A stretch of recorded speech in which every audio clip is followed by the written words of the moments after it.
Hello students, আমি Nitish sir জ্ঞানজ্যোতি coaching সেন্টারের পক্ষ থেকে তোমাদের প্রত্যেককে জানাই আরো একবার স্বাগত। তো স্টুডেন্টস, আজকে আমি তোমাদের সঙ্গে আলোচনা করব এনইপি 4 ইয়ার আন্ডার গ্র্যাজুয়েট প্রোগ্রামের অধীনস্থ যে সমস্ত ছাত্রছাত্রীরা যারা নর্থ বেঙ্গল ইউনিভার্সিটি আন্ডারে বিভিন্ন কলেজগুলোতে পড়াশোনা করছো ফোর্থ সেমিস্টারে, তাদের জন্য কিন্তু আজকের এই ক্লাসটি ভীষণ গুরুত্বপূর্ণ। তার কারণ আজকে আমি তোমাদের সঙ্গে আলোচনা করব এনইপি 4 ইয়ার আন্ডার গ্র্যাজুয়েট প্রোগ্রামের অধীনস্থ যে সমস্ত ছাত্রছাত্রীরা ফোর্থ সেমিস্টারে পড়াশোনা করছো তাদের জন্য আজকে মেজর পেপার 8 এর সাজেশন হিস্ট্রি বলতে পারো। সেই সাজেশনে কিন্তু আমি এই প্রশ্নটি দিয়েছি, তোমাদের স্লেভ ট্রেড ইন ইউরোপ অর্থাৎ ইউরোপের দাস প্রথার ইতিহাস সম্পর্কে কিন্তু আজকে আমরা ক্লাসটিতে জানবো। তো যারা এখনো আমাদের চ্যানেলটিকে সাবস্ক্রাইব করনি তারা চটজলদি চ্যানেলটিকে সাবস্ক্রাইব করে পাশে থাকা বেল আইকন অল প্রেস করে রাখো, যাতে নেক্সট টাইম থেকে কোনো ভিডিও আপলোড করলে তার নোটিফিকেশনটা তুমি সবার আগে পেতে পারো। এছাড়া যারা ভাবছো যে অনলাইনে আমাদের ক্লাস জয়েন করবে, আমার থেকে নোটস নেবে, তারা যোগাযোগ করো আমাদের অফিসিয়াল নাম্বার 7076398606 নাম্বারে অথবা 6295916282 নাম্বারে। তোমাদের টোটাল কোর্স ফি রয়েছে তোমাদেরই সাধ্যের মধ্যে। জাস্ট মেজর কোর্সের স্টুডেন্টদের জন্য 1199 রুপিস পুরো সেমিস্টারের অল সাবজেক্টের কোর্স ফি। তো দেরি না করে আজই যোগাযোগ করো আমাদের সঙ্গে এবং যুক্ত হয়ে যাও আমাদের অনলাইন ক্লাস। দেখো আজকের ক্লাসটিতে আমি জাস্ট করে তোমাদের বিষয়বস্তু সম্পর্কে বুঝিয়ে দেবো। এই যে স্লেভ ট্রেড ইন মানে ইউরোপ আছে, এই প্রশ্নটা থেকে ইউরোপের ইতিহাসের এই প্রশ্নটাকে তোমাদের কিন্তু 12 নম্বরের জন্য আসতে পারে অথবা 6 নম্বরের জন্য আসতে পারে। ভীষণ গুরুত্বপূর্ণ এই ক্লাসটি, সুতরাং ধৈর্য ধরে শেষ অবধি অবশ্যই ক্লাসটি কিন্তু করবে, এটা রিকোয়েস্ট করছি। চলো শুরু করব আজকের ক্লাসটি।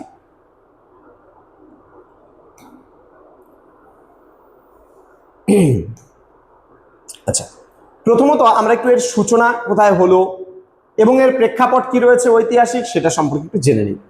প্রথমে দাস প্রথার অস্তিত্বের কথা আমরা বলবো, কোথায় কোথায় দাস প্রথার অস্তিত্ব ছিল। দেখো প্রাচীনকাল থেকে যদি শুরু করি আমরা, তাহলে 19 শতক পর্যন্ত কিন্তু ইউরোপীয় সমাজে কিন্তু দাস প্রথা বিভিন্ন রূপে বিদ্যমান ছিল।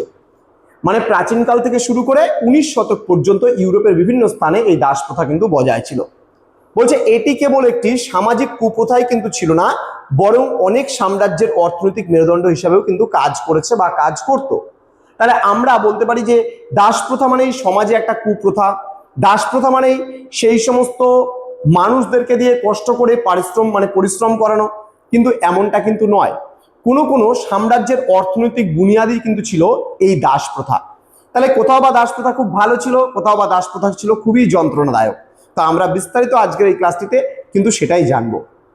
এবার সুদূর প্রসারী প্রভাবের কথা যদি বলতে চাই, ইউরোপের অর্থনৈতিক সমৃদ্ধি, সামাজিক কাঠামো এবং রাজনৈতিক নীতি নির্ধারণে দাস প্রথার প্রভাব ছিল অত্যন্ত গভীর এবং তা কিন্তু আজও ইতিহাসের পাতায় কিন্তু অমলিন হয়ে রয়েছে। অর্থাৎ ইতিহাসের পাতায় আমরা তুলে দেখতে পারি যে এই দাসদের কারণে, এই দাস প্রথার কারণে একটা সাম্রাজ্যের উত্থান কি করে হয়েছিল, আমরা দাস প্রথার কারণে দেখেছি একটা সাম্রাজ্যের পতন কি করে হয়েছিল। তো এই দাস প্রথা কিন্তু সাম্রাজ্যের কিছু কিছু সাম্রাজ্যের মূল ভিত্তি কিন্তু ছিল, আমরা সেটা বলতে পারি নির্দ্বিধায়। ওকে, তো এখানে রোমান সাম্রাজ্যের অর্থনৈতিক ভিত্তি কিন্তু ছিল এই দাস প্রথা। কি করে? রোমান সাম্রাজ্যের দাস প্রথা ছিল অর্থনীতির মূল ভিত্তি। যুদ্ধবন্দীদের মাধ্যমে বিপুল সংখ্যক দাস সংগ্রহ করা হতো। মনে করো দেখা যাচ্ছে কোনো একজন রাজা আছে এ, কোনো একজন রাজা আছে বি, এ রাজার সঙ্গে বি রাজার যুদ্ধ হলো।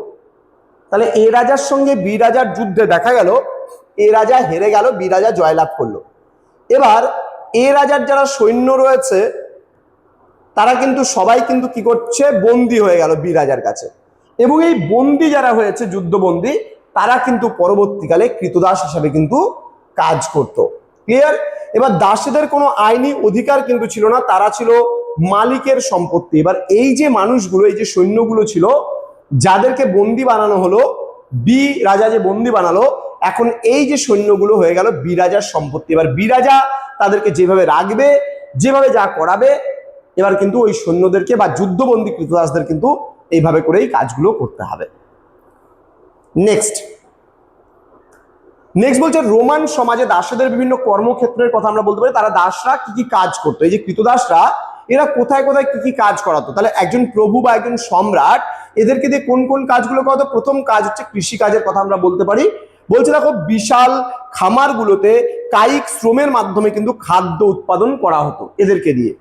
দেন খনিতে শ্রমিক হিসাবে এদেরকে নিযুক্ত করা হতো। খনিজ সম্পদ আহরণ, অত্যন্ত ঝুঁকিপূর্ণ কাজ কিন্তু পরিচালনা করতো এই দাসদের, কেন তাদের জীবনের তো কোনো মূল্য ছিল না রাজার কাছে, তাদেরকে তো এমনিও যুদ্ধবন্দী বানিয়ে মারা হতো, অমনিও মারা হতো। সুতরাং নরক যন্ত্রণাদায়ক যে সমস্ত কাজগুলো তাদেরকে দিয়ে কিন্তু করানো হতো। এবার বলছে গৃহস্থলীর কাজ, উচ্চবিত্তদের ঘরে দৈনন্দিন সেবা এবং ব্যক্তিগত কাজও কিন্তু তাদেরকে দিয়ে করানো হতো। মনে করো আমার বাড়িতে একজন কাজের লোকের ভীষণ প্রয়োজন, ঠিক আছে, তাহলে কি করব, আমি কিন্তু ওই কৃতদাস যারা আছে তাদেরকে দিয়ে আমি করাবো। মনে করো আমি একজন রাজা, আমি একজন সম্রাট, এবার আমার যে দরবার আছে সেই দরবারে কাজকর্ম করানোর জন্য আমি কৃতদাসদের নিযুক্ত করে দিলাম।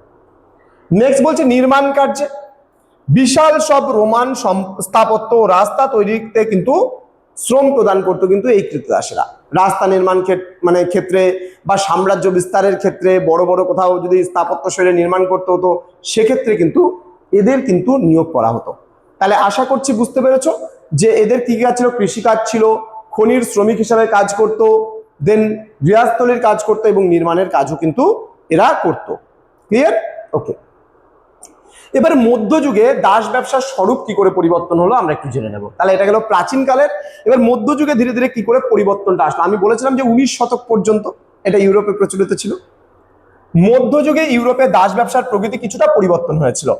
ভূমধ্যসাগরীয় অঞ্চলে মুসলিম ও খ্রিস্টানদের মধ্যে দাস ব্যবসা প্রচলিত ছিল। এই সময়ের দাস প্রথা রোমান যুগের তুলনায় আকারে কিন্তু ছোট ছিল। দাসদের ব্যবহার ও তুলনামূলকভাবে সীমিত এবং পরিসরে কিন্তু ছিল। সীমিত পরিসরে মানে কি, অল্প পরিসরে। ক্লিয়ার? ওকে। তাহলে এগুলো গেল পরিবর্তন। এবার নেক্সটে কি রয়েছে, নেক্সট রয়েছে আটলান্টিক দাস ব্যবসা। আটলান্টিক মহাসাগরে যে দাস ব্যবসা চলতো সেটা কিভাবে চলতো। বলছে ষোড়শ শতাব্দী থেকে শুরু হওয়া আটলান্টিক দাস ব্যবসা ইউরোপের ইতিহাসের একটি কালো অধ্যায়। ইউরোপীয় শক্তিগুলো আফ্রিকা থেকে লক্ষ লক্ষ মানুষকে ধরে নিয়ে আমেরিকার উপনিবেশগুলোতে কিন্তু দাস হিসাবে বিক্রি করতে শুরু করেছিল। দেখো কি বলছে, ষোড়শ শতাব্দী থেকে শুরু হওয়া আটলান্টিক দাস ব্যবসা ইউরোপের একটি কালো অধ্যায় আমরা বলতে পারি, কারণ নরক যন্ত্রণার থেকেও মারাত্মক যন্ত্রণা ছিল। বলছে ইউরোপীয় শক্তিগুলো আফ্রিকা থেকে কিন্তু লক্ষ লক্ষ মানুষকে বন্দি বানিয়ে নিয়ে আসতো, ধরে নিয়ে আসতো, ঠিক আছে, গাধা গরুর মতন ধরে নিয়ে আসতো। সেই ধরে নিয়ে এসে তারা কি করতো, আমেরিকার যে বিভিন্ন উপনিবেশগুলো ছিল সেই উপনিবেশগুলোতে দাস হিসাবে কিন্তু তাদেরকে বিক্রি করতে শুরু করেছিল। যেমন গরু ছাগল হাটে বিক্রি হয়, এদেরকেও কিন্তু সেভাবে বিক্রি করতো। এটি একটি অমানবিক ও নিষ্ঠুর বাণিজ্যিক ব্যবস্থা ছিল। তাহলে এটা একটা অমানবিক এবং নিষ্ঠুর একটা বাণিজ্যিক কিন্তু প্রথা ছিল আমরা বলতে পারি। দেখো কি করে বন্দি বানিয়ে মানুষগুলোকে, একটা জাস্ট প্যান পিকচার আমি দিয়েছি, দেওয়ার চেষ্টা করেছি। এখানে এই যে কৃতদাসদের কি করে এরা বন্দি বানিয়ে তাদেরকে বিভিন্ন জায়গা থেকে তাদেরকে ধরে নিয়ে এসে তাদেরকে আমেরিকার যে বিভিন্ন উপনিবেশগুলো ছিল সেখানে কিন্তু এদেরকে বিক্রি করতে শুরু করেছিল। ওকে। নেক্সট ত্রিকোণ বাণিজ্যের প্রসঙ্গ আমরা আসি। ত্রিকোণ বাণিজ্যের এখানে একটা প্রসঙ্গ তোমরা দেখতে পাচ্ছ, আমি একটা ত্রিভুজের মতন করে দিয়েছি। তো ত্রিকোণ বাণিজ্য বা ট্রায়াঙ্গুলার ট্রেড কি বলছে, ত্রিকোণ বাণিজ্য ছিল তিনটি মহাদেশের মধ্যে একটি চক্রাকার একটা ব্যবসা। ইউরোপ থেকে আফ্রিকায় কৃতদাস আসতো, কেমন ভাবে, শিল্পজাত পণ্য এখানে পরিবহন করা হতো। দেন আফ্রিকা থেকে আমেরিকায় কি করা হতো, আফ্রিকান দাসদের বোঝা করে নিয়ে যাওয়া হতো এবং আমেরিকা থেকে ইউরোপে চিনি, তামাক এবং তুলা কিন্তু ফিরিয়ে আনা হতো। এইভাবে কিন্তু ওরা ত্রিকোণ ব্যবসাগুলো কিন্তু করতো এইভাবে জলপথে। ঠিক আছে? ওকে। এবার অর্থনৈতিক সমৃদ্ধি এবং শিল্প বিপ্লবের ক্ষেত্রে কিছু কিন্তু এটা অনুঘটকের কাজ করতো। যেমন দাস ব্যবসার মাধ্যমে অর্জিত সম্পদ ইউরোপের অনেক দেশের অর্থনীতিকে কিন্তু সমৃদ্ধশালী করেছিল আমরা বলতে পারি। এই সম্পদই কিন্তু পরবর্তীকালে ইংল্যান্ড এবং ইউরোপের কিন্তু অন্যান্য দেশে শিল্প বিপ্লবের অন্যতম প্রধান মূলধন হিসাবে কিন্তু কাজ করেছিল। ক্লিয়ার? ওকে। তো এই ছিল আজকের ক্লাস, যেখানে আমরা দাস বাণিজ্য সম্পর্কে আলোচনা করলাম। এবার দাস প্রথা বিলোপ হয়েছিল বিভিন্ন পর্বে। অষ্টাদশ শতকে দাস প্রথা বিরোধী প্রথম জনমত গঠন হয়েছিল যে না, দাসরা থাকা যাবে না। 1807-এ মানে 19 শতকে ব্রিটেনে দাস ব্যবসা নিষিদ্ধ আইন হয়েছিল। 1833-এ ব্রিটিশ সাম্রাজ্যে দাস প্রথা পূর্ণ বিলোপ হয়েছিল এবং 19 শতক থেকে বিশ্বজুড়ে ধীরে ধীরে এই প্রথার অবসান ঘটেছিল। ক্লিয়ার? আমি জাস্ট একটা পিকচারের মতন করে দিলাম, তোমাদের বুঝতে সুবিধা হবে। তো এবার দীর্ঘস্থায়ী প্রভাব এবং বর্তমান প্রেক্ষাপট যদি বলি, এখন জাতিগত বৈষম্যের কারণে আমরা যদি বলি, আফ্রিকা ও আমেরিকার সমাজে আজও কিন্তু বর্ণবাদের কিন্তু ক্ষত বর্তমান রয়ে গেছে। দারিদ্রতার কথা যদি বলি, এখন হয়তো সেই দাসটা নেই, কিন্তু এখন বর্তমান সমাজে কিন্তু আমরা যদি দেখি দাসত্বের ইতিহাস আফ্রিকা মহাদেশে অর্থনীতিতে দীর্ঘস্থায়ী নেতিবাচক প্রভাব ফেলেছিল, কিন্তু এখন কিন্তু দারিদ্র মানুষেরা কিন্তু এখনো মানুষের কোনো না কোনোভাবে দাস হয়ে কাজ করছে। তো তো সামাজিক অস্থিরতা বলছে ঐতিহাসিকভাবে বঞ্চিত গোষ্ঠীগুলোর মধ্যে আজও কিন্তু অস্থিরতা অনুভূত কিন্তু হয় বা লক্ষ্য করা যায়, যে আমরা উঁচু জাতি ওরা নিচু জাতি, এই বিষয়টা কিন্তু দেখা যায়।